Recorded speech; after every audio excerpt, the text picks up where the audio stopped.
ज्योति भट्ट को कई पुरस्कारों से सम्मानित किया गया है, जिनमें से स्वर्गीय राम सिन्हम पुरस्कारम 2020,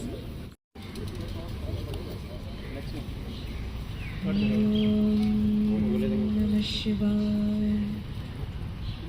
ओम गुरुभ्यो नमः। आप सभी को नमस्कार। मेरे बारे में थोड़ा परिचय यहाँ दिया गया है, अभी इसको इलाबरेट करने का आवश्यकता नहीं है आई थिंक। और हम केरल से आ रहे हैं, तो हमारा हिंदी और सुन सकते हैं जी। तो हमारा हिंदी और अंग्रेज थोड़ा थोड़ा वहाँ यहाँ है, तो please adjust with us, okay. And we are the representatives of Arsha Vidya Samaj.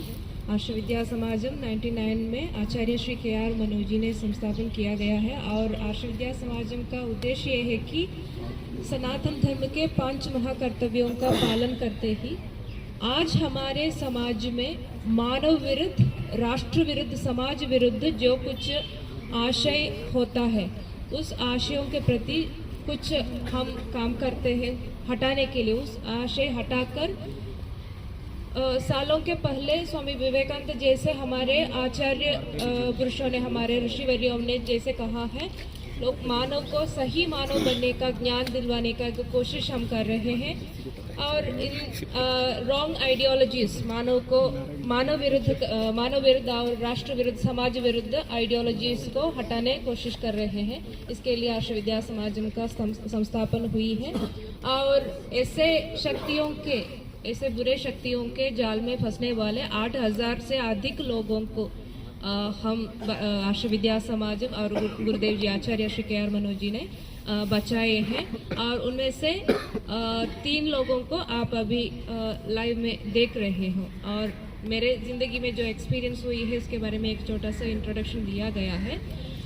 मैं उससे ज़्यादा यहाँ एक्सप्लेन करने का वक्त हमारे पास नहीं है। तुरंत यहाँ से दूसरे एक मीटिंग में पार्टिसिपेट करने के लिए जाना है, इसलिए बहुत एक्सप्लेनेशन कुछ नहीं देती हूँ। हमारे समाज में एक मानव को जानवर से भी बुरा करने वाला बहुत अधिक आशय हमारे समाज में अभी in current day existing here in our society। तो उन आशयों को हम हटाने के बिना हमें यहाँ एक मानव के रूप में जीना बहुत मुश्किल का काम है। बहुत बचपन से लेकर हर एक व्यक्ति को इन्फ्लुएंस करने वाले बुरी आइडियोलॉजी से यहाँ है।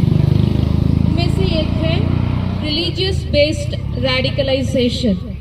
रिलीजियस बेस्ड रेडिकलाइजेशन कितना बुरा होता है और उसका डेंजर डेंसिटी कितना है, ये आपको अभी मालूम है।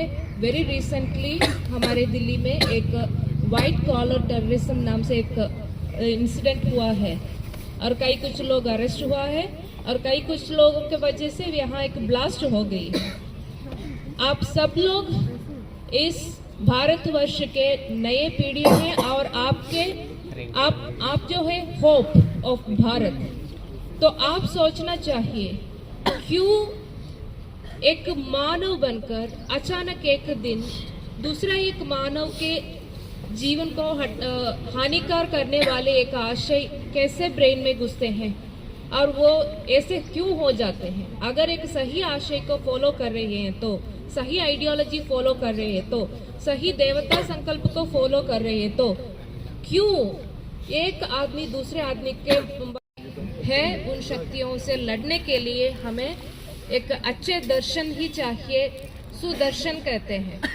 तो आर्ष विद्या समाजम कई कुछ कोर्सेस सिखाकर ऐसे ट्रेजेडी में फंसने वाले लोगों को वापस लाते हैं और हमारे आज के पीढ़ियों को ऐसे चक्कर में ना फंसने के लिए प्रिकॉशंस देते हैं। कई कुछ कोर्सेज के मतलब होते हैं आध्यात्मिक शास्त्रम कोर्स है और भारत। तो इन आइडियोलॉजिकल एक ट्रेजेडी से हम बच गए थे इन कोर्सेसों के वजह से। जब हमें एक कोर्सेज सीखने का एक मौका मिला था, तो उस कोर्स के वजह से हमें गलतफहमियां सब कुछ दूर होकर हमें सही रास्ता दिखाया और हम वापस आ चुके हैं। तो हमारे अनुभव से हम आपसे विनती कर रहे हैं कि आप जो कुछ कोर्सेस अभी कर रहे हो उसके साथ साथ ही इन कोर्सेस भी आप सीखने का एक कोशिश भी करने का है। तो जो इस कार्यक्रम का जो ऑर्गेनाइजर्स हैं उनसे एक हमारा विनती ऐसा है, एक रिक्वेस्ट ऐसा है कि ये कोर्सेस सीखने के लिए जो हमारे कॉन्टैक्ट डिटेल्स हैं तो हम शेयर करेंगे, तो आप बिल्कुल इस कोर्स को पढ़ने का भी कोशिश करने का है। Hello everyone, my name is Anagha and I just want to share my experience with you. When I'm sharing this, please don't think that we, Arsha Vidya Samajam, are against any particular people. Not just we are not just against Muslims or Christians or Hindus, nothing like that. Just we are against some dangerous ideologies. Okay, so we all are recovering from the shocking news of Delhi terror attack, right? The ones who must be the lifesavers are themselves making these kinds of attacks, right? This is such a serious problem we have to consider. I too had an experience. I know how intense it should be. It can be. I know it very well. Because from my college days, I stayed in a hostel, and most of you have seen Kerala Story movie and how their strategies, how they slowly radicalize into their ideology. Same situation happened in my life. My roommates, most of them were Muslims, and they started asking questions. Like they were eager to know about our things, and we are not getting proper dharmic education, right, from childhood onwards. So I was unaware about what is dharma and why I am following such and such practices. So this wake up about my dharma, they utilized it very much, and first they started questioning. When they came to know that I have no answers for their questions, they start criticizing my beliefs, my practices, and then slowly when I was in a confused state, they started presenting their ideology in such a way that it is the only right religion. In the beginning, they showed a face that is too good, that is only about God, Prophet, Quran, all these things and all. But slowly, when they felt that I'm deep into it, they told me more severe ideas. That is, आर्ष विद्या समाजम से पूर्णकालिक सनातन धर्म प्रचारिका हैं। उनके योगदान के लिए उन्हें सनातन धर्म उत्कृष्टता पुरस्कार समिति मुंबई द्वारा सनातन धर्म उत्कृष्टता पुरस्कार 2024 से आप सभी को नमस्कार। आपने अनघा जी का एक्सपीरियंस तो सुन ही लिया है। मैं ज़्यादा डिटेल में अपने एक्सपीरियंस के बारे में नहीं जाऊंगी, लेकिन शॉर्ट में ये बताना चाहती हूँ कि हम सबके साथ रेडिकलाइजेशन हुआ था इस्लाम में। अलग अलग सिचुएशंस थे, लेकिन पैटर्न सेम था। जब मैं कॉलेज के बाद नौकरी कर रही थी एक एमएनसी में, उस समय मेरे दोस्त कोलीग्स मुझे मतलब they were people around me itself, और the pattern is that first in the first step they will create a good friendship with us और a good relationship with us. वो शायद चाहे फ्रेंड रिलेशनशिप हो सकता है या फिर it can be office relationship, कुछ भी। दे will create a good relationship with us first, so that we do not feel suspicious about their intentions. We feel that they are good people, they have good intentions for us. Or second step में they will start asking us questions as if they're curious to know about our dharma. They will ask us certain questions as if they want to know the answers for it. But probably we don't have answers for them, we don't have any reasonable answers for them, because we have not received systematic Sanatan Dharma education since our childhood. And तीसरे step में, and when we do not have the answers to give them, we will ask our parents, we will ask our relatives, we will try to find out, but then we don't get a solid, proper, reasonable answer. तो उसके बाद they will start criticizing our dharma.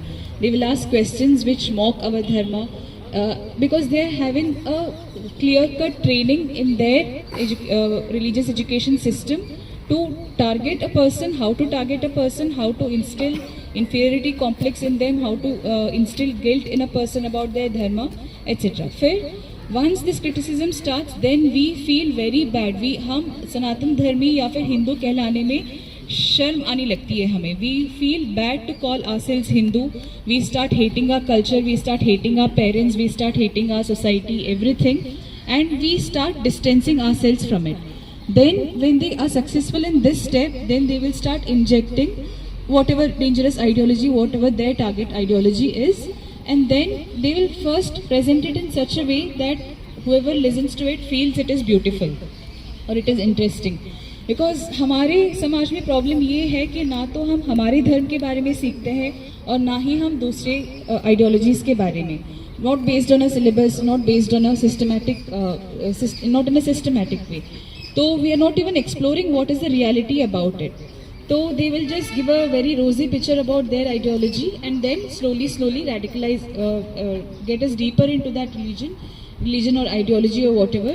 Once we are into it, they will start. Vande Mataram! Vande Mataram! Jai Jai Shri Ram! Jai Shri Ram! Jai Jai Shri Ram! Jai Shri Ram! Namah Parvati Pate!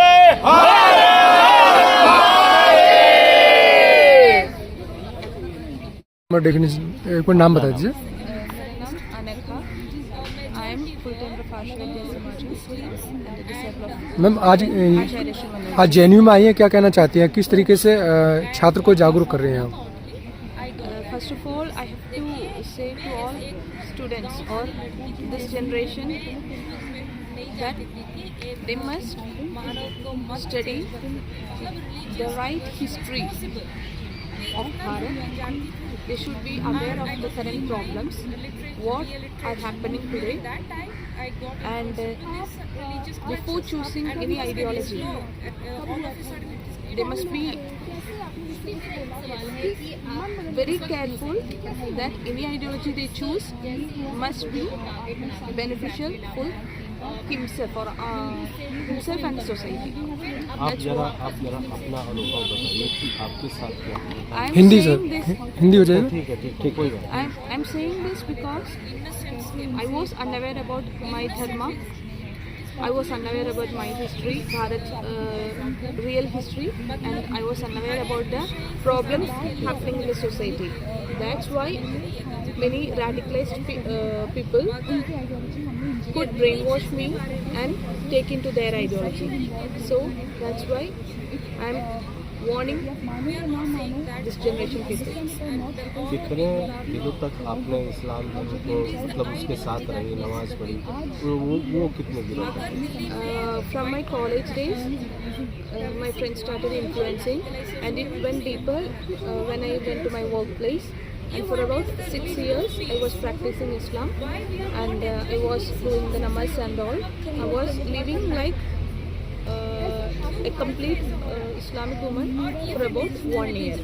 जो Kerala story movie बनी, कितनी सच्चाई मानती है उन्होंने, कितना fact है उस स्टोरी में?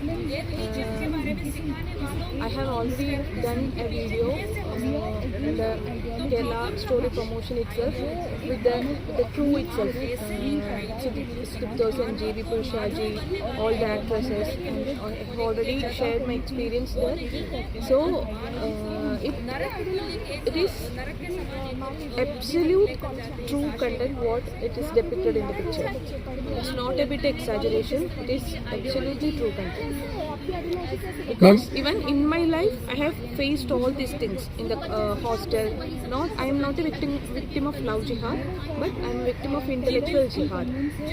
Don't think that just love jihad is the only thing they use to convert people. Not like that. There are more than 32 types of jihads. Ma'am अपना नाम बता दीजिए. अपना नाम बता दीजिए मैम। अनेखा।